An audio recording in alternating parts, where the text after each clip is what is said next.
Hello and welcome to episode 11 of Spooky Gals, the podcast where we explore all sorts of real-life paranormal and creepy occurrences, from ghost sightings and hauntings to reported alien and cryptid encounters, myths, folklore, legends and more. Every week we'll cover a different true spooky story. We're your hosts. I'm Katrina. And I'm Jasmine. Good morning, afternoon and evening. Or some combination of the three. Yes.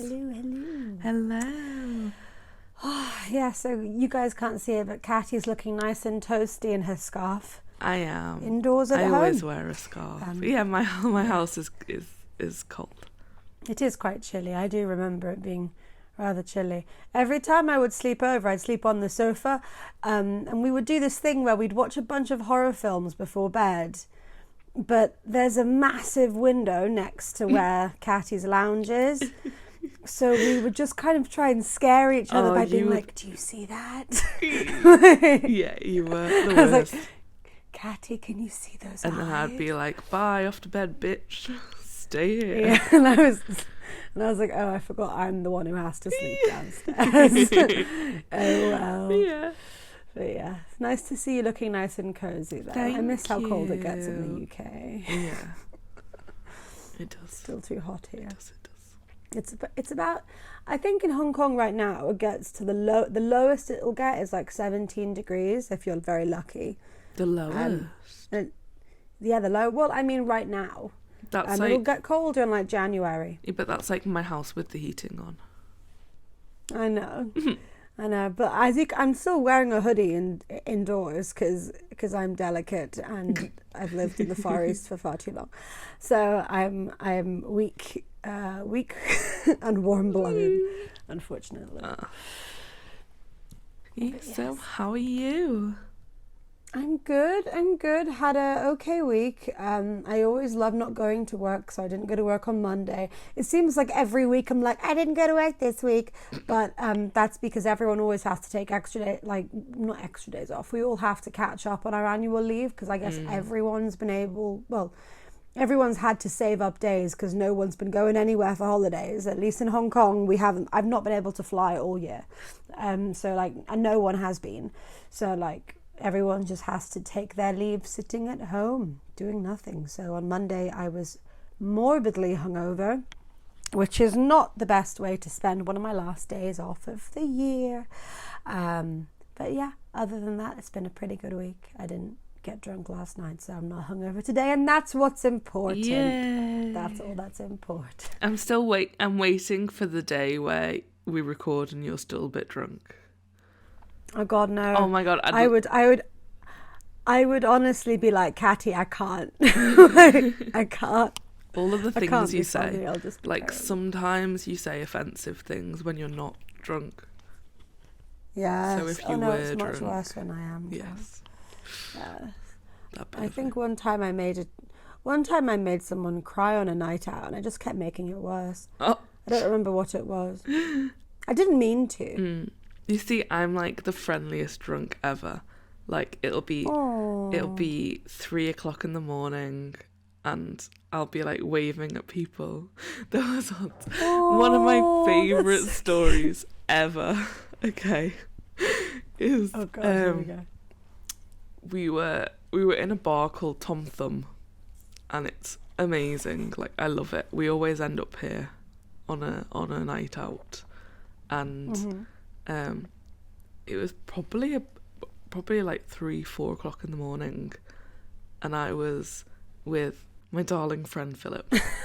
Dear Philip. And I wave at people just to say hello, and then this guy came. We were in a booth, and this guy just like came and sat down, because apparently he thought that like he knew me because I waved at him. But I didn't. Oh no. But like I was so out of it that I can only remember snippets of the conversation. And he was like telling us about how he was like a music not a producer. He represented bands and like we should go and see his band play. And I was like, yeah, Richard, yeah, sure, we'll come and see a band. Yeah, Richard. And then but like with my eyes closed, I remember having my eyes closed, and like every 5 minutes, Philip would be like, Neville, his name is Neville, because Philip was a lot more sober than I was, and I'd still just be there with my eyes closed, like, yeah, Richard, yeah, like, so cool, yeah, let's do it. I've never seen you. I'm so jealous. I've never seen you like that. We never, like, I swear, last time we got drunk together was when we were 14 years old on Passover. Yeah. And you were throwing up on the way home, and then everyone blamed me for you being drunk. Yeah. Because, of course, it was my fault. Just because I gave you the alcohol, right? Doesn't mean that I'm responsible for how you synthesize it. Yes. Okay. But that's a cute, at least you're a cute drunk. I can be a bit of a dick, I think, sometimes. These days I cry a lot, which is a fun revelation. I cry a lot when I drink for no real reason. Like, something will set me off. One time my friend wouldn't give me a cigarette and I just bawled. And they had to take me home. Aww. I'm not kidding. I was just like, but I want to smoke. They're like, Jasmine, you have asthma. I'm like, I don't care. I want to smoke. Oh, man. I would like to get drunk with you. So, this week's episode is about a place that I know and love, and I have visited.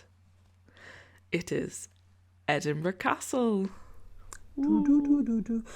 My sources for this were Wikipedia, edinburghcastle.scot, scotland.com, edinburghlive.co.uk, klm.com travel guide, inews.co.uk, and amyscrypt.com. Amy's Crypt? Amy's Crypt. Ah. The crypt of Amy. There's a lot of Y's in there. Okay, let's do this. I'm excited. So I went to Edinburgh in January, which is terrifying that it's almost been a year.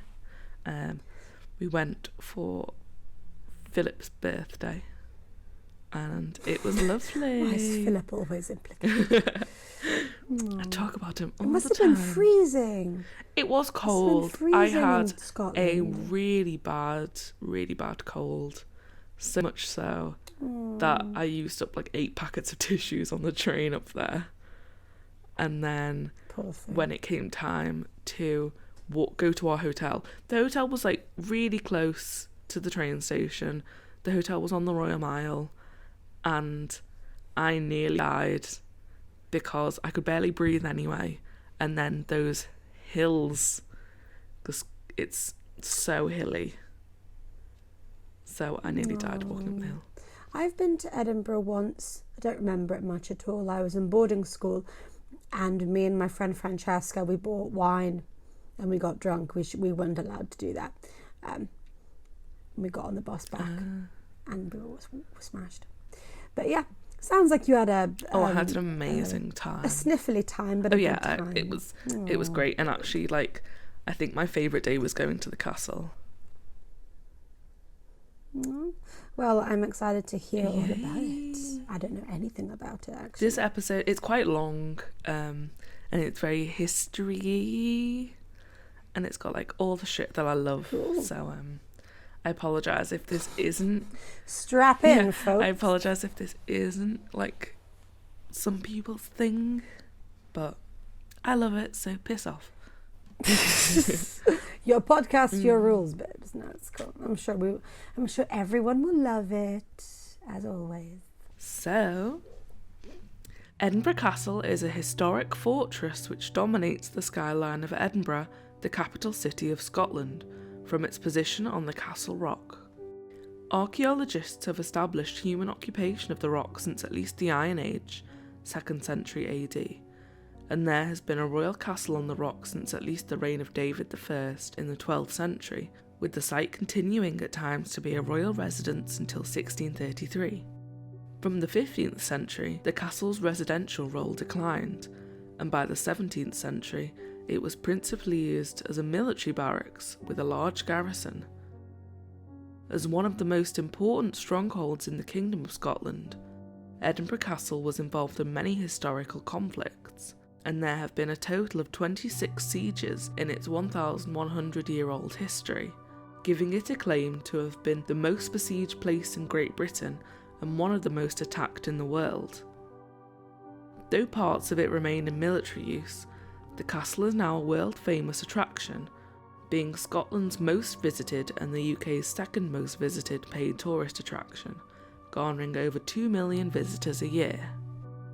There are a number of different buildings in the castle compound, including the Scottish National War Memorial, the National War Museum of Scotland, the Royal Palace, the Great Hall, the prison vaults, and St Margaret's Chapel, built around 1130, which is regarded as the oldest building in Edinburgh. The chapel was built by King David I in honour of his mother, Queen Margaret, who had died at the castle in 1093, and who was said to have performed many acts of charity and was later officially canonised as a saint by Pope Innocent IV in 1250. The castle also houses the Scottish regalia known as the Honours of Scotland, the oldest crown jewels in Britain. Made of gold, silver and precious gems, they were created in Scotland and Italy during the reigns of James IV and James V. The crown, sceptre and sword of state were first used together for the coronation of a monarch in 1543, when Mary Queen of Scots came to the throne. The iconic Stone of Destiny, used for centuries to inaugurate monarchs, is also on display in the Crown Room. Mary Queen of Scots gave birth to James VI in the Royal Palace in 1566, and he actually became King of Scotland at 13 months old. When he was older, James VI became King of both Scotland and England, as well as Ireland, when his cousin Queen Elizabeth I, who had actually had his mother Mary beheaded in 1587, died without an heir, and he thus brought about the union of the crowns, uniting Scotland and England under one ruler in 1603. Following this, Edinburgh Castle was rarely visited by the reigning monarch, but from the 1650s it grew into a significant military base. Defences were rebuilt and enhanced in response to the Jacobite risings of 1745, and new barracks such as the Queen Anne building were added to house the many soldiers and officers stationed there. Some 600 troops were housed in the new barracks, built during the Napoleonic Wars with France, which are still in use by the military today. So, with such a long, rich history as a royal residence, military garrison, prison and fortress, it is no surprise that there have been a number of reports of ghostly activity made by both visitors and staff alike in and around Edinburgh Castle. And indeed, it is considered one of the most haunted places in all of the UK. I've been waiting for the ghost bit. Let's get this. I had to set the context. I'm very excited. I really hope there's a Mary Queen of Scots ghost, because I don't know if you know this, when I was in school I wrote like a ridiculously long poem about Mary Queen of Scots for a history class, and she was like, well, this isn't like really history, this is more just Jasmine rambling for 16 pages, but she was very nice and gave me a book token. Can you find it for us and we can upload it onto the Patreon? I have the book. No, the poem you wrote. I gotta find the poem, but look at you can't really, it's really good. It's kings and queens of ancient Britain, and like there's even a little thing. I got the History Award in 2008 for my massive long poem. Yay. So maybe at some point I can read it for you guys on Patreon. Please. Please. Considered a formidable stronghold and military fortress, Edinburgh Castle was the most secure lock-up in Scotland. As such, perhaps the most haunted section of the castle itself is the prison vaults located beneath the Crown Square, where thousands of prisoners were held in the cold, dark, cramped cells over the years. Some of the first people to be locked away in the vaults were Caribbean pirates, who were crew members of the infamous Black Bart, and had been captured off the coast of Argyll in 1720. The pirates had actually hoped to retire to Scotland, but instead they were caught, imprisoned, and then hanged for their past crimes. Darn. It's a hell of a retirement party. Yeah. the vaults became a place to hold prisoners of war in particular, and as Britain seems to have fought everyone at some point or another, known prisoners have hailed from France, Spain, the Netherlands, Ireland, Italy, Denmark, Poland and America, and were mostly sailors who had been captured at sea and brought back to Britain. A number of the Americans imprisoned at the castle had fought against the British in the American War of Independence, and there is actually an early depiction of the Stars and Stripes flag scratched into a door, which you can still see today. And as a pretty sad fact, the youngest person to be held in the prison vaults was a 5-year-old drummer boy who had been captured at the Battle of Trafalgar in 1805. Is he going to be a ghost? There is a little drummer boy ghost, but you'll have to wait. Fucking knew it. You know how I knew it? Was because there's always a child ghost in all these places. And they always come from somewhere. There are actually 2.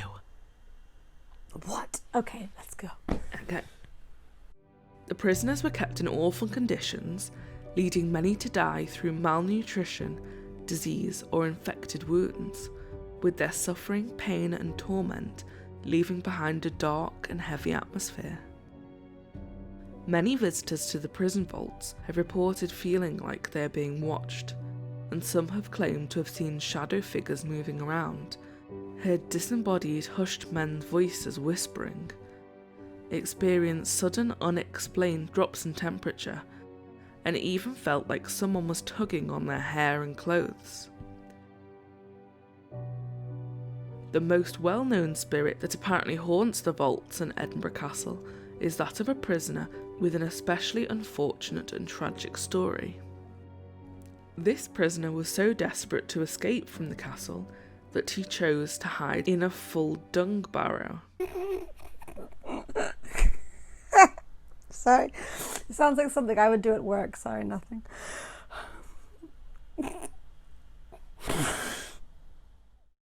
Reasoning that no one would think, or even be willing, to search for him in there. He assumed that the dung barrow would be carried out of the castle and down to the Royal Mile, where he could escape to freedom, but his plan didn't go quite as he had hoped. His assumption of how they would dispose of the dung was incorrect, and instead of being carried out of the castle, the dung barrow was actually emptied by being tipped over the edge of the towering, rocky slopes of the castle rock, meaning that he plummeted to his death. Some say that his disgruntled, angry spirit remains at the castle, and that he tries to push some people off the battlements surrounding the edge of the castle wall so that they suffer the same fate as him by falling to their deaths. Luckily for those who come into contact with his spirit, they are usually made aware of his presence before he can cause any harm, as the strong and unpleasant stench of dung accompanies him. Can I really just, for one thing, can I just commend you? There's so much to unpack. First of all, thank you for using the phrase dung barrow. I never thought I'd ever live to hear those two words put together. I've never heard the word dung used in application to human shit ever in my life. So this is a really special moment for me. Also, I just think it's marvelous. I just love the idea of just an angry, shit-covered man just trying to push people off the castle. Oh Lord, I need to go to Edinburgh. Ooh, please carry on. Another spirit who met a tragic end at the castle and is said to roam its grounds is that of Janet Douglas, the Lady of Glamis. Janet's brother, Archibald Douglas, had married the widowed Margaret Tudor, mother of James V. This led to many problems, however, as Archibald took custody of James and virtually held him prisoner for 3 years, effectively controlling the kingdom by claiming to be acting on behalf of the young James. This means that when James finally escaped from Archibald's care in 1528 and assumed the reins of government himself, his first action was to force the Douglas family into exile. While Janet's brother had fled Scotland, she remained at Glamis Castle with a few members of her family, and she was summoned to court by the newly freed James V on a charge of treason for supposedly communicating with her exiled brother. Janet refused to appear, however, effectively forfeiting her innocence, and the king sent his forces to Glam's castle to bring her to Edinburgh. Although a woman of high stature, Janet was accused of witchcraft and trying to poison the king, the evidence of which had been gained through the torture of Janet's servants and friends. Sadly, nothing could save Janet from these baseless charges, and on the 17th of July 1537, she was burned alive on what is now the esplanade of Edinburgh Castle. Can I just say, so at first I felt really bad for that little shite James, and I was going to actually make a comparison to our wonderful Brittany.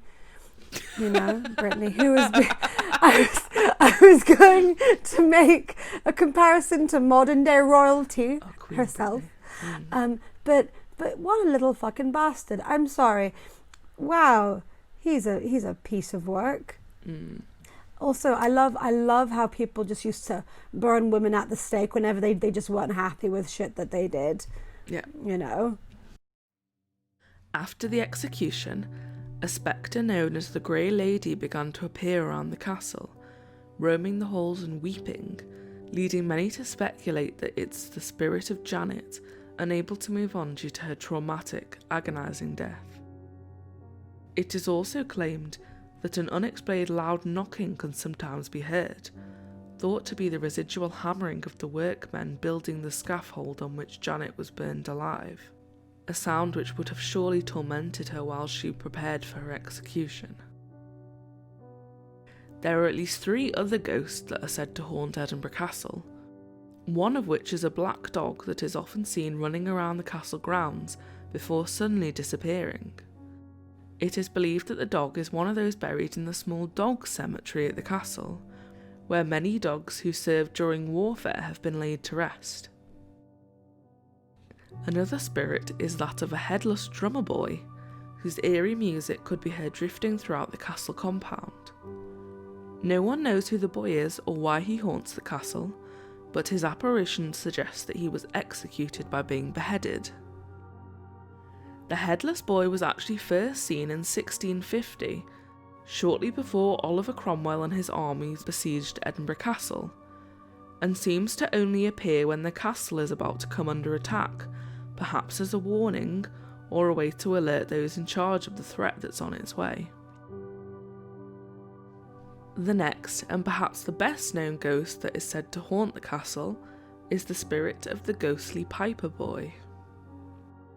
The legend of the ghostly Piper Boy dates back several centuries, when numerous long-forgotten tunnels were discovered underneath the castle, which apparently lead along the Royal Mile to Holyrood Palace, approximately a mile away. When the tunnels were discovered, there was a great curiosity to find out where they led, but the entrance was only small enough for a child to fit through. As such, they decided to send a local boy down into the tunnel and instructed him to play his bagpipes as loudly as possible while he walked through them. This meant that the people above ground could keep track of the young boy and trace his progress as he went, as well as map out the tunnel network at the same time. This seemed to work well for a while, but then all of a sudden the sound of the pipes stopped. Concerned, a search party was sent for the boy, but he had seemingly vanished, never to be seen again. Ever since his disappearance, however, many people have reported hearing the faint sounds of bagpipes being played far beneath the streets of the Royal Mile, all the way up to the castle. So, if you're planning to visit the incredible Edinburgh Castle, you'll be walking in the footsteps of many historical figures, from royalty to prisoners of war, who lived in and visited the castle over its 1,000-year history, some of whom seem to have never left. Ooh, I just got chills. That was amazing. So that is Edinburgh Castle. That was brilliant. I really want to just watch it. I want to go and watch stuff about it. And I love old castles. It's places. gorgeous. So creepy. It's just that, because all of Edinburgh is super hilly, it is even once you're in the castle, like there are loads of hills to walk up. So many. Ugh, I hate hills. I mean, I've been to a fair few in London, like the old palaces and stuff in London, but there's something about old Scottish castles. They're just so much more creepy, and there's just this pervasive kind of gloom about them, which is just so amazing. Which so there's one witch. So my nana, who used to live in Scotland and now lives in Birkenhead of all places. Please don't find my grandma, she's lovely. Anyway, so like she actually lived in Argyll. So we used to go, my dad used to take us to all of these old Scottish ruins nearby there, and there was it Castle Lochlan, which I think is now completely decrepit, but I think it dates back to like the 1200s or something, and it's so cool. And every time I've been there multiple times in my life, maybe 8 or 9 times. Every time I go, it's always rainy. And you have to like trudge through this giant mud field to get there, and it's like a dense marshland. It's so atmospheric. I love Scotland. And there was somewhere else I've been. So many places. Like I kept on thinking, whenever you're talking about like the prisons and stuff, like the prison vaults, I got really excited, because one of my favorite places in the whole of the UK is the Inverary Jail prison, which is in Inverary, Scotland, and it's so awesome. It's such a cool museum. Like you'd love again, you don't get these those then. kinds of things. I because you go down into the vaults, and it's like set up how it was maybe like in the 1800s, and so there's like lots of hammocks like squished together, and it's like dark and candles, and it's really, really cool. Very cool. So thank you so much for listening, and we hope to have you back for next week's episode. If you want to get in touch for any reason, just to say hello or to send us a story of your own true paranormal or spooky experience, please email us at spookygirlspodcast@gmail.com. And also make sure to like and follow our Spooky Girls Facebook page, as well as subscribe to our YouTube channel. You can also check us out on Twitter at SpookyGirlsPod and on Instagram at SpookyGirlsPodcast. If you want to support us further, then you can become a patron by going to patreon.com/SpookyGirls. And from as little as $2 a month, you gain access to bonus episodes and other awesome content that we have planned for the future. Thank you all so much, and we'll see you all next time. Stay spooky. Goodbye. Bye-bye.